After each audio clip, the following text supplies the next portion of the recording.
कर्पूरी ठाकुर और वीपी सिंह के बाद पिछड़ों और अति पिछड़ों के सर्वाधिक लोकप्रिय नेता के रूप में आज नीतीश कुमार उभरे हैं। 15 साल भारतीय जनता पार्टी के लोग रामधुनी कर रहे थे, वहां बैठ करके रामधुनी कर रहे थे सरकार में। अब विकास का नजीर देखना है तो पटना का मेरिन ड्राइव देख लीजिए। देखिए, एक बहुत ही ऐतिहासिक पल है। समाज को फूट डाल के, समाज को अलग अलग दिखा के उसमें अलग अलग जातिगत नेताओं को खड़ा करके अपनी राजनीति करते हैं। बहुत कुछ नयापन तो नहीं है, जो अनुमान था वही अनुमान है। कर्पूरी ठाकुर और वीपी सिंह के बाद पिछड़ों और अति पिछड़ों के सर्वाधिक लोकप्रिय नेता के रूप में आज नीतीश कुमार उभरे हैं, जिन्होंने कई सौ वर्षों की गुलामी को तोड़ करके जातिगत जनगणना जनता के सामने रखी है। आज साबित हो गया कि वो 63% हैं। उसमें भी इन्होंने पिछड़ों और अति पिछड़ों का बंटवारा किया है, जो रोहिणी कमीशन नहीं कर पाया। हम आज के दिन नीतीश कुमार को सैल्यूट करते हैं और चाहते हैं कि पूरे देश में घूम घूम करके वो जनता को आंदोलित करें, ताकि हर राज्य को जातिगत जनगणना करानी पड़े। और ये अगले चुनाव के लिए एजेंडा भी तय हो गया है। 15 साल भारतीय जनता पार्टी के लोग रामधुनी कर रहे थे, वहां बैठ करके रामधुनी कर रहे थे सरकार में। अब विकास का नजीर देखना है तो पटना का मेरिन ड्राइव देख लीजिए। मेरिने ड्राइव, गंगा मैया ने पुकारा है, गंगा मैली है, मंदिर की घेराबंदी हमने कराया। 10% जिनको आरक्षण मिला उनको आप स्कॉलरशिप नहीं देते हैं, हम स्टूडेंट क्रेडिट कार्ड देते हैं।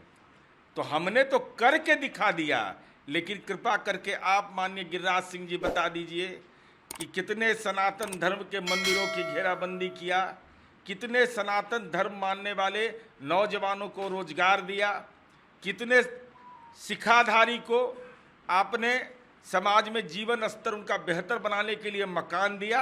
अरे जो किया सो हमने किया, आपने तो हमारा सब कुछ लूट लिया। इनके झूठ की कलई खुल रही है, इसलिए भाजपा बेचैन है। लेकिन देश भर में नीतीश कुमार जी ने नजीर कायम किया।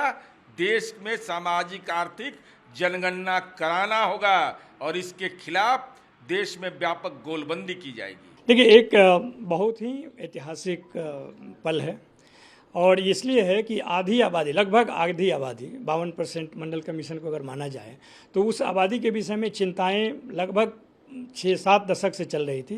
वो चाहे प्रथम पिछड़ा आयोग हो या द्वितीय पिछड़ा आयोग हो, आप जरूर बिहार ने इसमें लीड लिया है या नेतृत्व किया है इसको जारी करने का।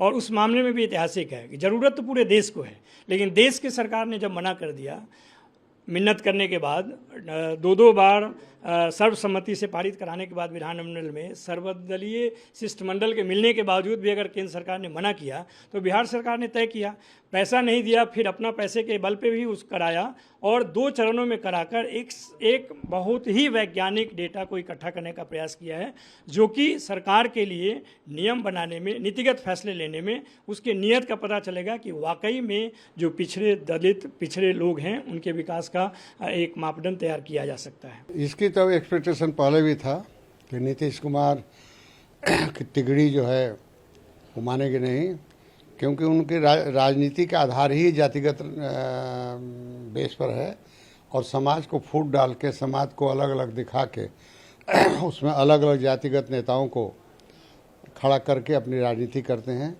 बिहार के विकास पर कभी उन्होंने बात भी नहीं किया और बिहार के जो दुर्गति है, बिहार देश का सबसे दूसरा प्रदेश होने के बावजूद भी वो आर्थिक दृष्टिकोण से सबसे कमज़ोर है, उस पर वो कभी चर्चा नहीं करते हैं। क्योंकि लालू और नीतीश जी की राजनीति सिर्फ जाति पर आधारित रही है, धीरे धीरे जातियों के विश्वास इनसे हटने लगा है। इसलिए फिर से वो एक समाज के लोगों को दिग्भ्रमित करने के लिए, बिहार के लोगों को आपस में बांटने के लिए उन्होंने इस तरह की राजनीति की है। भरमाने का खेल खेलती है।